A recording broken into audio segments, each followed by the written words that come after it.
Hello YouTubers, DEFan3D coming at you out here for the points situation on September 14th of 2024. So this was a few weekends ago. It was when Nickel Dickle Day happened, which you guys saw the videos that I posted, and thank you so much for the views on that, and those turned out pretty good, so I definitely like seeing that, so just keep on rolling with that, but definitely talking about the 14th of Saturday. So Jake Ryan, still the point leader. Chad Wallen, second, third, Steve Anderson Jr. And then round 4th, 5th, and 6th there is the 3 of Chris Cruiser Merrick, Jeremy Wolf, 6 of Owen Giles. So really good. Dusty Man looking good. Colin Stalker in the 8 car holds the 10th spot. 13th is the 41 at Donnie Reavers. 17th is the 75 at Joel Tyson.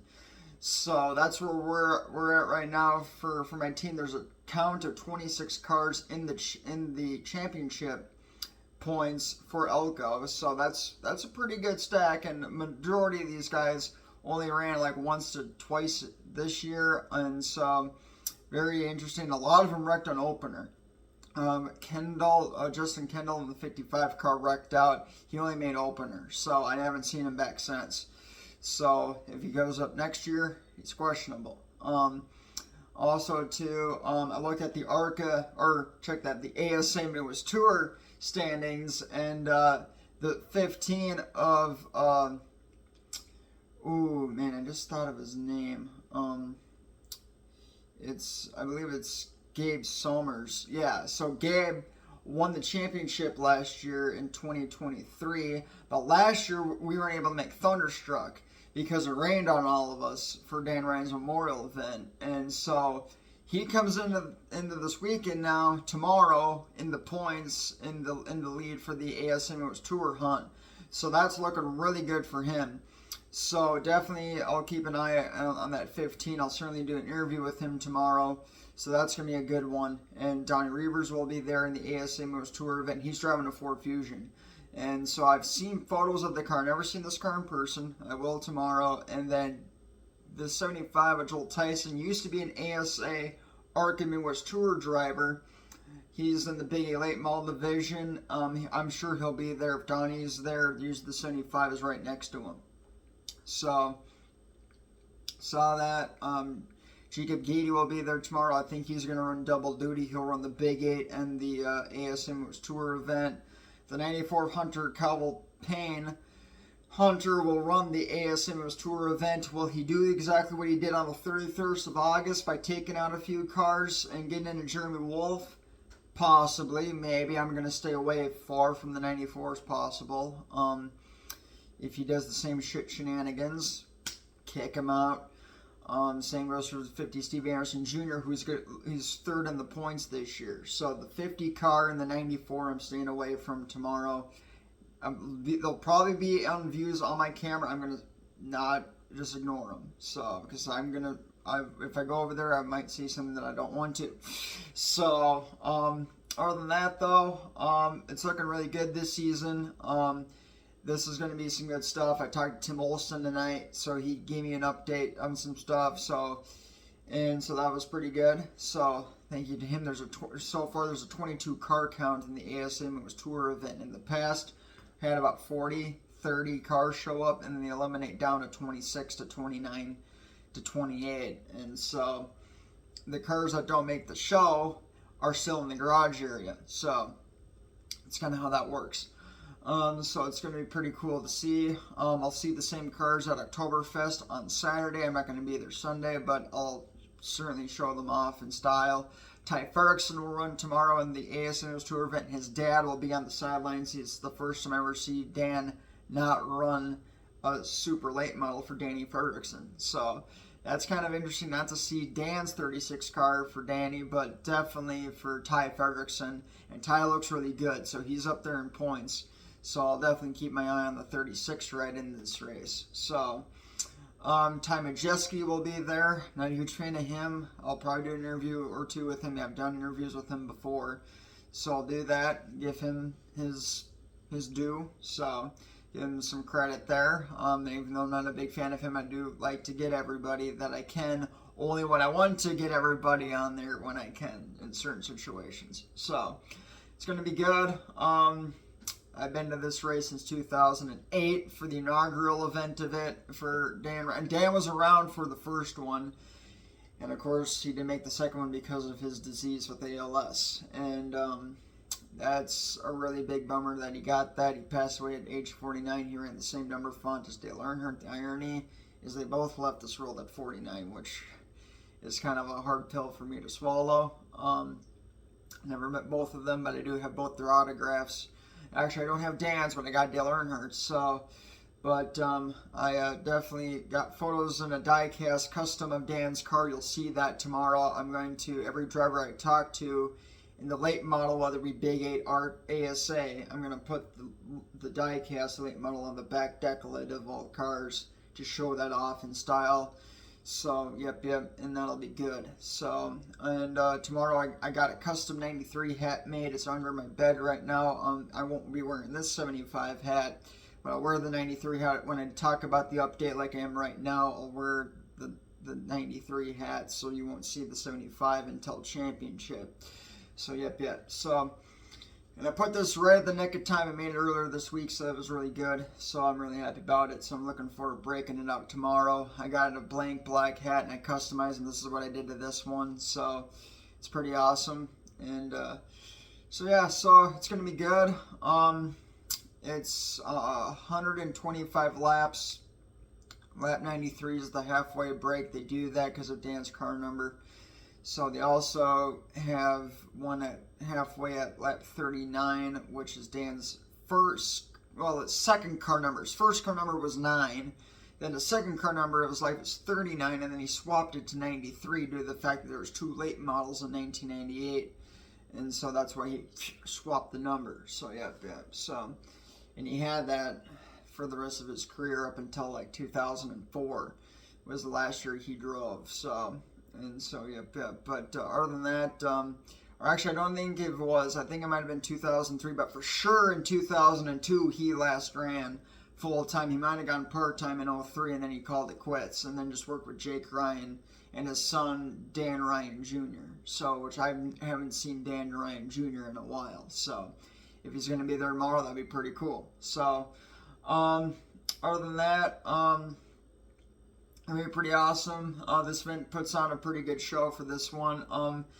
There have been some spins. 2015 comes to mind for this one. There was a few spins, no major wrecks, and but there have been a few spins in the past. Jonathan Island in 2014 looped around his 77 car, and 2013 there might have been a few spins there as well.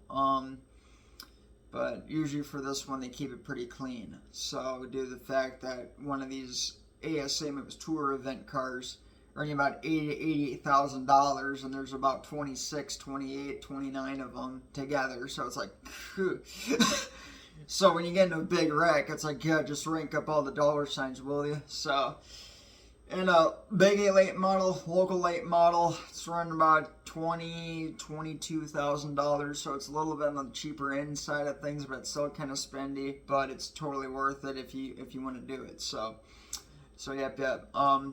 But it's going to be fun. I'm not sure any big late models are going to be there, but it's going to be a Wisconsin-Minnesota border battle between Minnesota guys, Wisconsin guys. So that's where you see double of the car numbers. They come all over the Midwest, so it's going to be pretty sweet. So it's going to be a lot of fun. Looking forward to it. And I like that you guys have the garage interviews blowing up pretty good, but the opener one, you guys seem to really like that one at 600 and some views. I saw that today. I was like, wow, you guys really like Elko openers, so I guess I did something good this year. So I'm definitely glad to see that. I get kind of choked up by it because I put these videos out with my heart and passion, all the knowledge I know of. And it's all based of watching reruns on YouTube, going back to older race footage, and on YouTube as well, old races, old race footage, and plus two, all the photos and content that's on Google Images. I spend my numerous of hours on that stuff over the off season again, and even during the off season, kind of like bring up some old stuff and old topics and just add it in. So I dub in a lot of the stuff, and I kind of run over the same stuff as I do, but it's because I know so much of this and I need to just kind of talk about it again because it's just totally awesome and I can't get enough of it. So that's the big reason why the pace schemes and car numbers and the font numbers come to mind too with a lot of this. This is where I talked about it with Jason Searcy with the podcast a little while back. That video is on my YouTube channel, and it's a big reason why that I like what I like for Elko in the Midwest division of the ASA and big elite models, is mostly because of these number fonts and paint schemes get me super attracted to them. So yeah, so it's going to be a lot of fun. Looking forward to tomorrow. It was supposed to look like crappy weather this week for it, but I'm really glad that didn't, that's going to be pushed aside now. So I'm really glad that it did rain earlier this week. So I'm glad it got out of its system before tomorrow. So it's going to look awesome. So way better for that. So I'm looking forward to it. I have got rained on this event 10 years ago. The longest night ever at Elko, which was really, really cool. Totally worth it. Called the winner, Dan Ferguson. He wound up winning it that night, which was pretty sweet. And it would be cool to see Son Ty get the electric guitar that they gave up to Thunderstruck 93 because of Dan Ryan being an AC/DC fan. So with the Thunderstruck title being it too, because he was an AC/DC fan, and then his car number 93, that's why they called it like this. And a race worth winning. ALS, all the proceeds, all the money, my $40 garage pass money I get tomorrow, that's all, every money that gets to Elko tomorrow night all gets put to ALS, Lou Gehrig's disease, to find a cure for this shit. That is huge. So that's really cool. So that's a lot of big help. I remember one year in 2015 that Freight Train came, Brett Kane, in the 99 Thunder Car event. He took all his race money he earned in 2015 up until Thunderstruck in September. Everything that he won for purse, he gave it all to the ALS Lou Gehrig's Foundation. And I still can't believe I'm talking about that because that is just something I'll never forget. That was huge of Brett Kane to do that for his Thunder Car career that year. And I definitely applaud that guy still then to this day, 9 years ago. And I was graduating high school by then. But that was incredible to find that out. So, and still talk about that. That I'll never forget. That was totally rad. So that was really cool. And a big deal. So this is how much Dan meant to all of us. From afar, if you met him, if you knew him in person, he was a heck of a great guy. I've had about 25 people, a few fans, but out of the 25 people that I talked to, 20 of them were drivers, and they all said that if Dan was around today, and if I got to talk to him, he would have loved the heck out of me. I heard it from Jake Ryan to Donnie Reavers, Joel Tyson, Jacob Gady, Jeremy Wolf, everybody that's a late model driver and big A late model driver in the ASMOS Tour. They all said the same thing. Even the other divisions, they all said the same thing to me, that he would have really liked me. So that's where the 19 of Jake Ryan I feel really sentimental to. And even Jake ran his dad's car numbers. He ran 93 for event, and he also ran car 39 as well. So those photos are on Google Images, and you have to do a little bit of digging on Fast Lap Photo to find these photos. They are out there, so you just got to do a little bit of digging, but they are out there. I do have photos of these cars, and it's pretty awesome. So yep. So this one is like our Daytona 500 in September. This is a really big deal. The same goes for the memorial race for Scott Kingery and Dwayne Barons. Fortunately, wasn't there for this year, but I'll try to shoot for it next year. But for certainly, I always like to make Thunderstruck 93 when I can. And so it's going to happen tomorrow. I've always kept a good streak with this. I've always made this event on or off camera. So It's pretty cool. The first one I recorded was in 2018, and I've been doing this one ever since. So I've never missed it from a YouTube channel, except for last year due to the fact of rain. So, but from 18, 19, 20, 21, 22, they're all on my YouTube channel, which is really, really cool. So I'm really happy about that. So that's pretty big. Although there was a few years actually they didn't do it though, 20. So they actually didn't do it for a while. But when they did come back with it, then I do have it on there. So yep. So 2018 was the one they did, and then with the big late models 2019.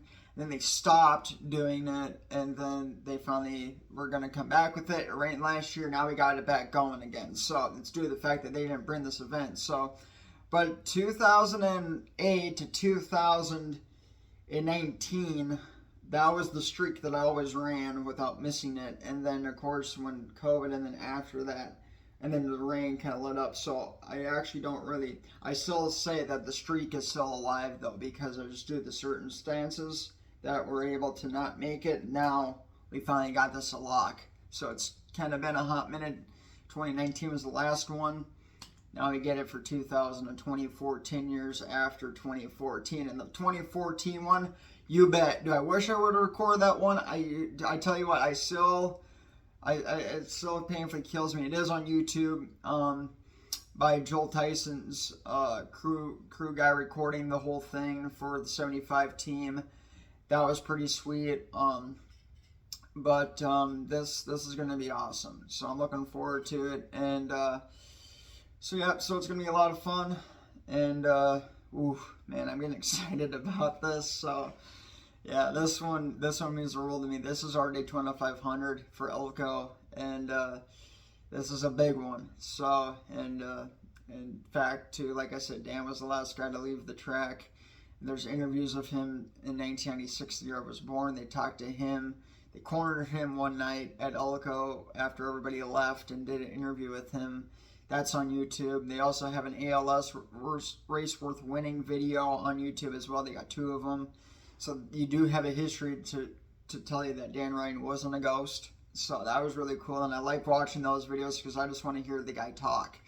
So it's pretty awesome. And it was pretty cool too. So it was, yeah, he was a hell of a great guy from stories I've heard. And when I saw him drive his 93 car, it was pretty awesome. And it was a cool sight to see. So his car's featured on a slideshow for my Elko video from 2000 and 2020. If you watch the 20-year anniversary Elko video, his 93 red cars in the shot from 2002. That race is on YouTube. I have gone back and watched that a little bit, and I certainly get choked up because I do miss this guy, and I'm sentimental to that car and his number, especially the font. And I do get emotional at times, so I probably get choked up tomorrow on my YouTube channel, which is fine. But it's going to be due to the fact of circumstances of who I talk to, especially Jake Ryan. I'll try to hold together for you guys the best I can, but this one really gets to me because I'm super sentimental, and I really wish I would have known the guy. So, but he's a big inspiration to me, and same goes for Dale Earnhardt. I rank these guys about the same due to the fact that they were a late model driver or a NASCAR driver. I mean, Dale started at late model stuff and dirt, and Dan was always a late model driver. He never wanted to go professional. He always wanted to stay local, and he even raced at lacrosse. And I saw photos of that. I never saw race footage, but I saw photos of that, and that was pretty cool. So, but yeah, it was pretty awesome. But yeah, no, the 14th looked pretty good. Jake Ryan's looking good in the points. Chad Wallen in second, but Jake's got a little good cushion over the 52 car, so that's looking good for tomorrow night. Big 8 late model points will count for the Big 8s, and Elko will still have their point system. And then the weekend after, I'm going back again because it's championship night. So at the end of September, and then wait a few weekends, and then or just wait a couple of days, and then off to Oktoberfest. So it'll be 3 days of racing. You go to Elko tomorrow, Elko again, and then lacrosse. So 1, 2, 3, all in a row. So that's really, really cool. So I'm looking forward to it, and that's gonna be sweet. So. And I'm looking for a championship night, and then I have to wait until May for opener. So it's going to be a hot minute. And then, but I get lacrosse as my last bullet in my gun chamber for racing, so I'm really happy about that. And you guys blew up the lacrosse video. I went there earlier before it was the Oktoberfest weekend. I can't imagine what that's going to look like, but you guys blew up the one last year I did with Johnny Sauter, so that one's really big. That you can still check that video out, and so that's pretty sweet. So you go check that one out from last year and check out a few of the others I shot out there, but I really honor those ones. Me and Johnny Sauter had a good heart-to-heart last year. That was really cool, and I'm looking forward to getting some good shots, and I maybe get him back in there again too. So it's going to be awesome. I'm looking forward to tomorrow. I'm looking forward to what happens out there on and off camera. And guys, try to give you as much information as I can, like I usually do in these. And this is why you guys like me so much. It's because of the information, because of the great content I put out. I greatly appreciate it. And so it's just overwhelming, and when I see the likes and the positivity out of this, for me, I really get sentimental, and I do get choked up about it, because I'm just really shocked that I'm just doing this with my phone camera, but it's way worth the pictures and the footage for it. So you don't, like it goes to show, you do not need a $20,000, a $5,000, or a $500 camera to get good camera shots. All you need is a cellular phone that has really good cameras, and there you go for that. So, and that's pretty sweet. So I'm a little engine that could, but I got a heck of a lot of horsepower behind me, so I'm really happy about that, and I just got a lot of knowledge, so it's pretty awesome. So appreciate it. Looking forward to tomorrow night. It's going to be fun. I'll still wear the same t-shirt, and I'll just wear a different hat, but it's going to be cool. And you won't see my outfit unless I flip the camera on me or have somebody hold my phone to get it, but you'll see the hat that I'm wearing. So I'm not going to show that off until tomorrow, then you'll see it in the video like this. So for talking about Thunderstruck 93, and then I'll show off my die-cast car that I made in 2014, 10 years ago, and I got a lot of positivity from that car that night in 2014, just as much as I'll probably get again tomorrow night when it's on the decklet of majority of these cars. So it's pretty awesome. Looking forward to it, and it's going to be a blast. So, but to the ghost of Dan Patrick Ryan, this is for you, buddy, and God bless you.